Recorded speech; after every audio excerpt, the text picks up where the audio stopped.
sa ulo ng mga nagbabagang balita. Pinsalang dulot ng bagyong Paeng sa Cagayan at iba pang parte ng Pilipinas ating alamin. Pastors Appreciation Month, masayang ipinagdiwang ng GFJCians. PNP Baggao, nakiisa rin sa selebrasyon.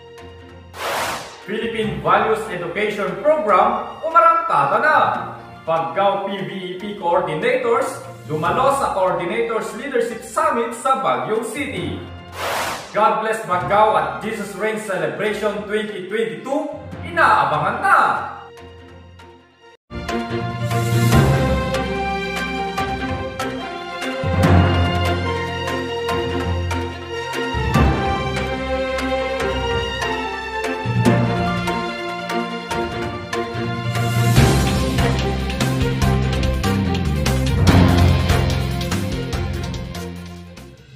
Magandang araw, GFJCians! Narito na ang mga nakaka-bless na balita sa oras na ito. Mga balitang nakalap at natipon sa isang buwang pag-antabay ng GFJC Media. Buong kagalaking babahagi namin sa inyo sa oras na ito.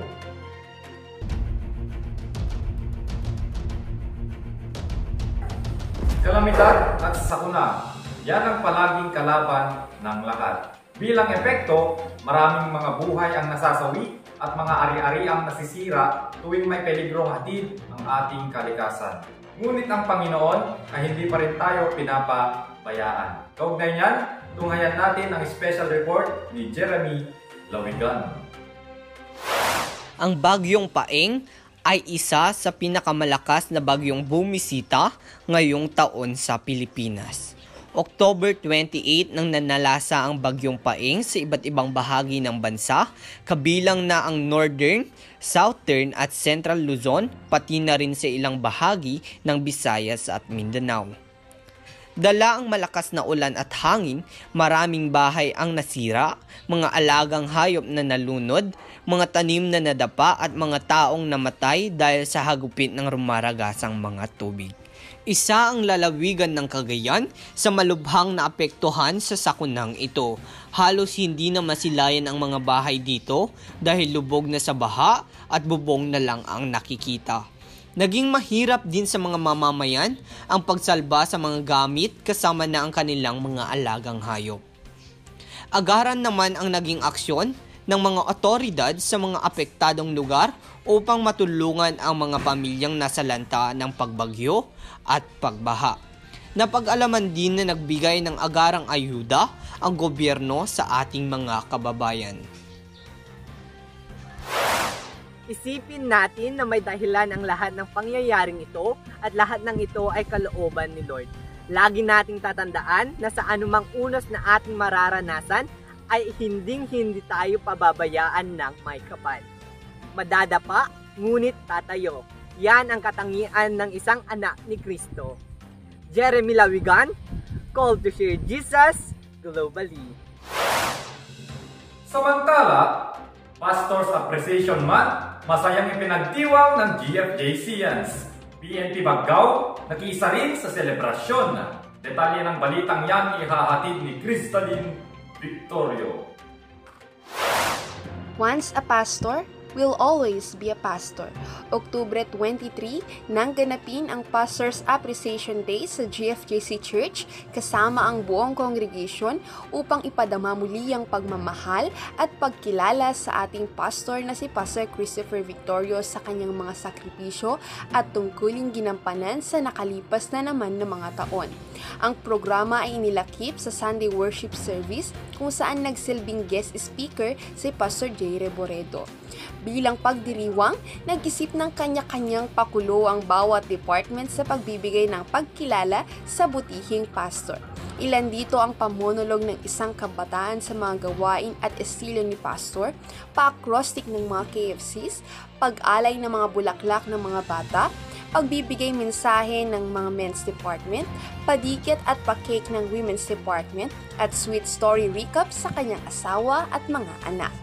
Dito pa lang ramdam na ang saya at tuwa ng bida sa selebrasyon dahil sa mga natanggap at narinig mula sa mga kapatiran. Ayon nga sa kanya, mabuti daw talaga ang Diyos dahil ang buong kapatiran ng GFJC Bagao ay lubos-lubos sa pagpapakita ng pagtanggap at pagmamahal sa kanya bilang isang manggagawa ni Kristo. Ika nga niya, ang lahat ng kanyang mga sakripisyo ay hindi masasayang dahil sa mga kapatirang laging nandiyan nakaalalay at nakasuporta sa lahat ng hakbang niya para sa ikalalago pa ng programa ng Panginoon. Bilang kaisa nga sa Pastors Appreciation Month celebration sa buwan ng Oktubre, hindi rin pinilagpas na bigyang pugay ang bawat pastor ng GFJC congregations sa iba't ibang lugar, tulad ng Santo Niño, Cagayan, Bulacan at Tarlac. Samantala, nakiisa rin ang mga kapulisan ng Bagao Police Station sa paggunita ng Pastors Appreciation Month nito lamang Oktubre 27, taong kasalukuyan. Ang PNP Bagao ay nagbuo ng programa sa kabila ng kanilang busy schedule upang pasalamatan ang mga pastors na nagsisilbing life coach nila sa programang SWIM o Squad Weekly Interactive Meeting, kung saan dito nagtuturo ang mga leader ng simbahan ng salita ng Diyos sa mga kapulisan na kinabibilangan ng ating butihing pastor na si Pastor Chris Victorio.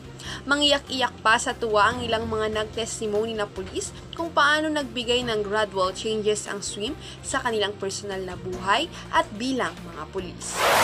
Tunay ngang ang buwan ng Oktubre ay isang makabuluhan at mahalagang buwan para gunitain, alalahanin at bigyang pugay ang ating mga pastors. Marami mang pagsubok, tinig at problemang kanilang kakaharapin sa mga taon pang darating, ang panalangin at suporta natin ay malaking bagay para sa kanila. Once again, Happy Pastor's Day, Pastor Chris, at sa lahat ng mga tumanggap ng kanilang tungkulin para sa Diyos. Crystalline Victorio, called to share Jesus globally. Sa karagdagan pang balita, Philippine Values Education Program umarangkada na. Bagao PVEP Coordinators dumalo sa Coordinators Leadership Summit sa Baguio City. Kate Ann Ballesteros, nagbabalita.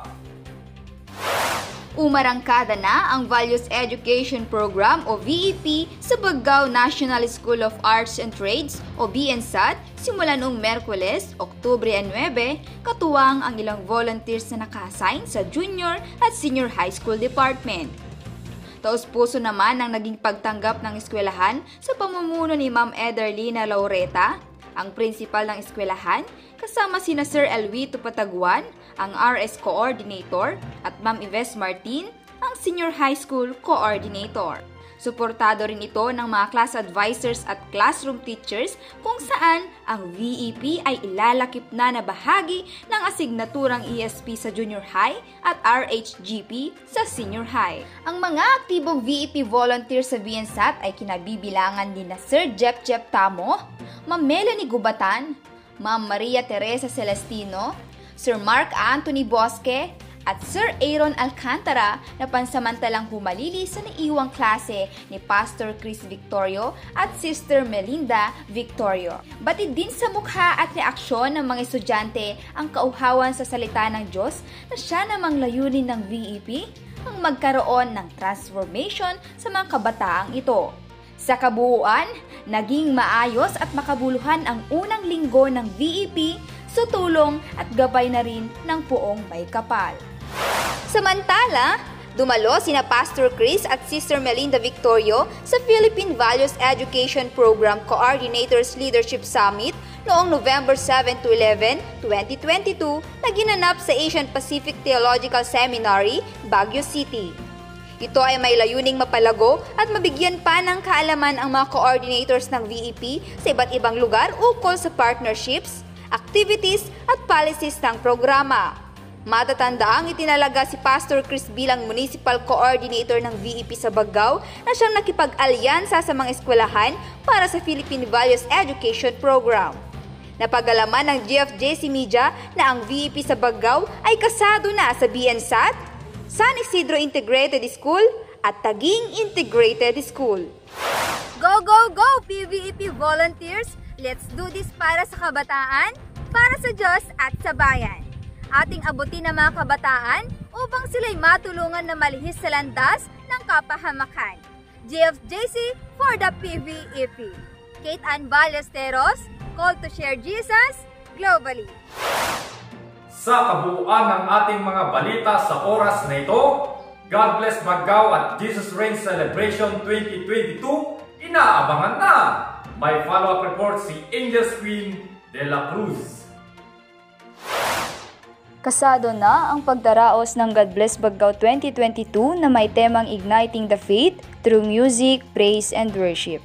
Ito ay matapos magpahayag ng suporta si Mayor Leonardo Pattung sa Baggao Interchurch Fellowship sa pangunguna ni Pastor J. Reboredo bilang BICF President katuwang ang Baggao Municipal Tourism, Culture and Arts Council na pinamumunuan ni Sir J. Buenavista. Nagkaroon na nga ng initial na plano para sa aktibidad na ito kasama ang ilang pastors ng BICF churches. Ang God Bless Baggao ay gaganapin sa November 26, 2022 sa VGH Memorial Gymnasium, San Jose, Baggao, Cagayan sa oras na 1:00 ng hapon.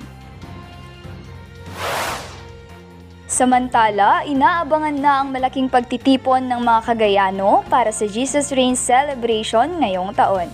Ito ay gaganapin sa November 30, 2022 sa oras na 12:00 ng tanghali hanggang 5:00 ng hapon sa Tuguegarao City People's Gymnasium. Inaasahan na ang pagdagsa ng mga Christian congregation sa iba't ibang bayan sa Cagayan para magsama-samang magpuri at itanghal ang Panginoon bilang hari sa buhay ng bawat isa. Matatanda ang 2 taong ipinagpaliban ang pagdaraos ng Jesus Reigns Celebration sa buong Pilipinas dahil sa COVID-19 pandemic. GFJCians, now is the time to raise Jesus. Let's join the nationwide Jesus Reigns Celebration. Pero bago yan, kita-kits muna tayo sa God Bless Baggao this November 26. Don't miss it! Angels Queen de la Cruz, call to share Jesus globally. Sa ngalan ng buong pwersa ng GFJC Media, sumainyo ang managbabagang balita dito sa GFJC News Alert! Ang mas pinalawak, mas pinalakas at mas pinagtibay na mga balita. Keep updated GFJCians mula sa GFJC News and Information Center. Ako ang inyong naging tagapaghatid balita, Jonathan Apolonio, go to share Jesus globally.